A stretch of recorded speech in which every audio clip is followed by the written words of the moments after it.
말씀 씨앗을 심어요.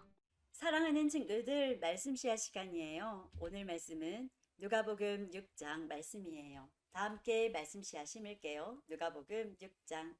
안식일에 예수님께서 밀밭 사이로 지나가셨습니다. 제자들이 밀 이삭을 잘라 손으로 비벼서 먹었습니다. 그러자 몇몇 바리새파 사람들이 말했습니다. 어찌하여 당신들은 안식일에 해서는 안 되는 일을 합니까? 예수님께서 그들에게 대답하셨습니다.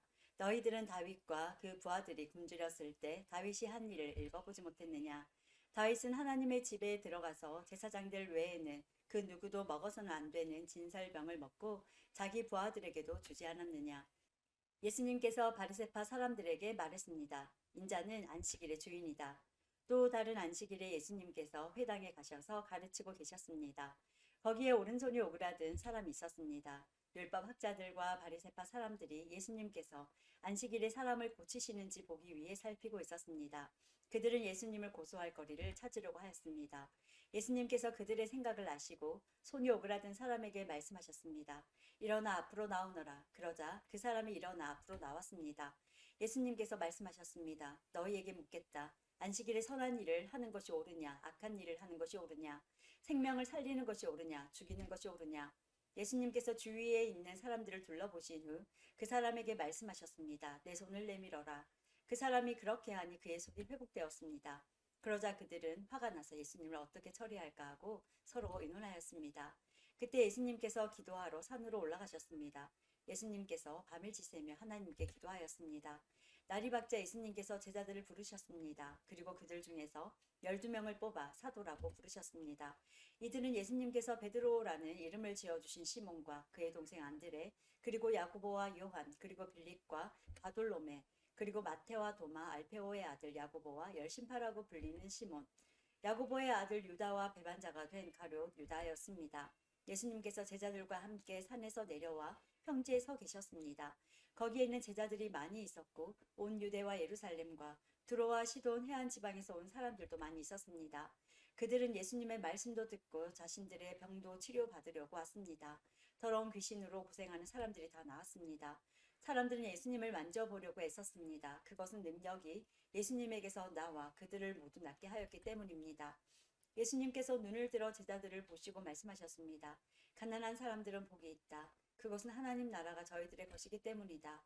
지금 굶주린 사람들은 복이 있다. 그것은 너희가 배부르게 될 것이기 때문이다. 지금 우는 사람들은 복이 있다. 그것은 너희가 웃게 될 것이기 때문이다.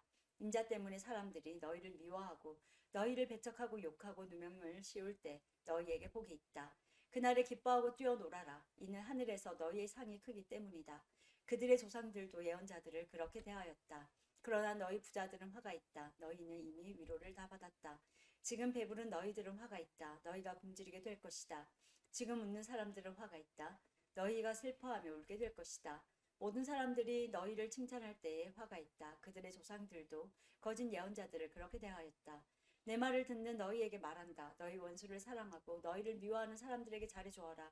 너희를 저주하는 사람들을 축복하고 너희를 모욕하는 사람을 위해 기도하여라. 누가 내 뺨을 치거든 다른 뺨도 돌려대라. 누가 내 겉옷을 빼앗거든 속옷도 거절하지 마라. 달라는 사람은 누구에게든지 주어라. 내 것을 빼앗는 사람에게 돌려달라고 하지 마라. 너희는 다른 사람이 내게 해주길 바라는 대로 다른 사람에게 해주어라. 너희가 만일 너희를 사랑하는 사람만 사랑한다면 칭찬받을 것이 무엇이냐. 죄인들도 자기를 사랑해주는 사람은 사랑한다. 너희가 만일 너희에게 잘해주는 사람에게만 잘해준다면 칭찬받을 것이 무엇이냐. 죄인들도 그렇게는 한다. 너희가 만일 되돌려 받을 수 있겠다고 생각하는 사람에게 구워준다면 칭찬받을 것이 무엇이냐. 죄인들도 그대로 돌려받을 생각으로 죄인들에게 구워준다. 너희는 원수를 사랑하고 좋게 대하며 되돌려 받을 생각을 하지 말고 구워주어라. 그러면 너희의 상이 클 것이고 가장 높으신 분의 아들이 될 것이다. 이는 하나님께서는 은혜를 모르는 사람과 악한 사람에게도 자비로우시기 때문이다. 너희의 아버지가 자비로우신 것처럼 자비로워져라. 비판하지 마라. 그러면 너희도 비판을 받지 않을 것이다. 비난하지 마라. 그러면 너희도 비난을 받지 않을 것이다. 용서하여라. 그러면 너희도 용서받을 것이다. 주어라. 그러면 너희에게도 주어질 것이다. 되를 누르고 흔들어 넘치도록 재어서 너희의 품에 안겨주실 것이다. 너희가 남에게 줄 때에 잰 분량만큼 너희가 도로 받을 것이다. 그리고 예수님께서 이런 비유를 그들에게 말씀하셨습니다. 보지 못하는 자가 보지 못하는 자를 안내할 수 있느냐? 둘 다 구덩이에 빠지지 않겠느냐? 학생이 선생보다 더 나을 수 없다. 그러나 누구든지 다 배우고 나면 선생과 같아질 것이다. 어찌하여 너는 형제의 눈에 있는 작은 티는 보면서 내 눈 속에 있는 큰 통나무는 보지 못하느냐? 내가 자신의 눈 속에 있는 큰 통나무는 보지 못하면서 어떻게 형제에게 형제여 내 눈 속의 티를 빼어주마 라고 말할 수 있느냐? 위선자여.